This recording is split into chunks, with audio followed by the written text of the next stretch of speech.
Hey everybody, this is going to be a video on how to graph an equation that is in slope-intercept form. It seems that there are a lot of problems and confusion on where to start, and also once you do start, where to go with your second point. So I figured that I would make a quick little video on how to do this so we can kind of clear that up. So when it comes to slope-intercept form, what I noticed is that students usually don't have that hard of a time telling what their slope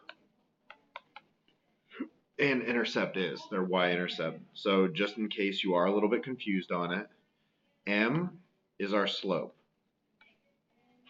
Okay, so m is our slope, which is rise over run, vertical change over horizontal change, however you want to think of it.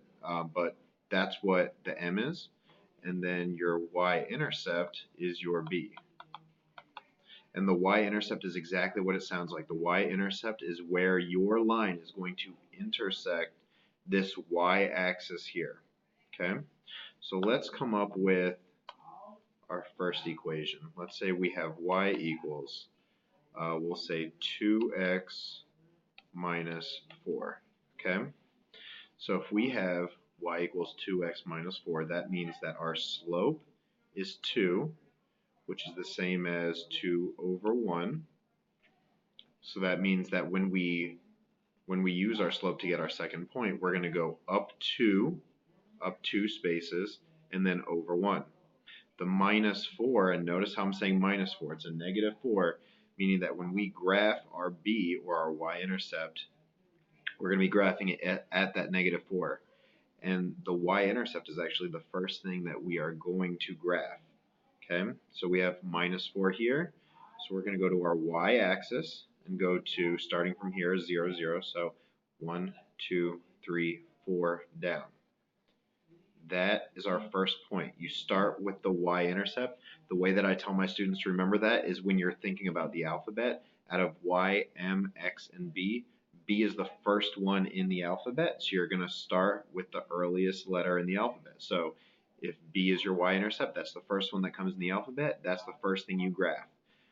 Now here's where some confusion lays in. Sometimes when I tell my students to use their slope to get their second point, they'll start back here at the origin at 0, 0, and they'll go 1, 2, 1, which is incorrect. You have to go from your point that you got on the y-intercept. Okay, you go from there and you go up 2 over 1.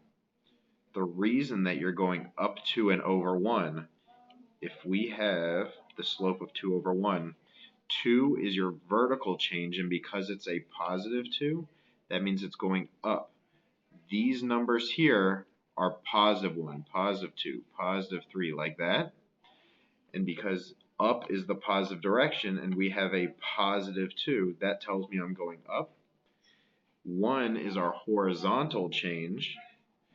These numbers are positive 1, positive 2, positive 3. And because those are our positive numbers, that means a positive 1 in the horizontal change is going to go to the right. Okay?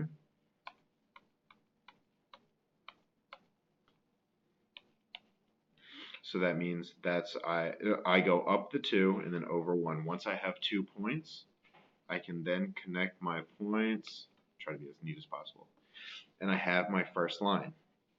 Let's try another one, maybe one with a negative slope. Okay? So let's try one where it's y equals, say, negative 4 over 3x. We'll do like plus 2. Okay? So our y-intercept, remember our b is where we start. We start here with this 2. The 2, so we go up 2 because it is a positive 2 this time. And now because we have a negative slope, if we take this negative 4 over 3, the negative 4 tells me I'm going down 4 in our vertical change, right? So from this point I go down 4, 1, 2, 3, 4. And the positive 3 tells me I am going right. So 1, 2, 3, 4. 1, 2, 3. That gives me my second point. Now you can think of this the same as 4 over negative 3. Now, if we go positive 4 and negative 3, positive 4 means we're going up 4. Negative 3 means we are going to the left. And watch what happens when I go up 4, 1, 2, 3, 4, and to the left 3, 1, 2, 3. That point is still part of our line. And we have our two lines. All right, so hopefully this kind of helped you figure out how to graph with slope-intercept form, and you'll feel a little bit more confident in it. Thank you.